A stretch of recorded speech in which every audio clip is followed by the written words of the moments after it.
వైరాగ్య is freeing the intellect from the clutches of the world,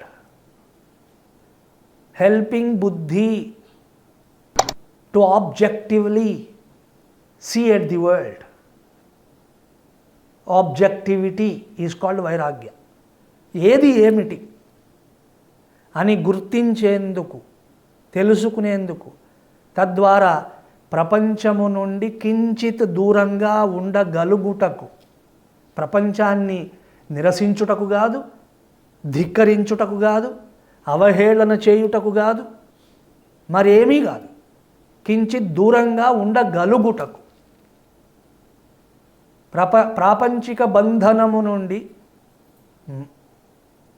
బుద్ధి విడిపడి తన స్వతంత్ర సత్తాతో ప్రవర్తించగలుగుటకు, తన పాసిబిలిటీని సాకారము చేయగలుగుటకు, అది వైరాగ్యము. Shouldn't we help our intellect reach its possibility? Shouldn't we? అది మన కర్తవ్యము కాదా?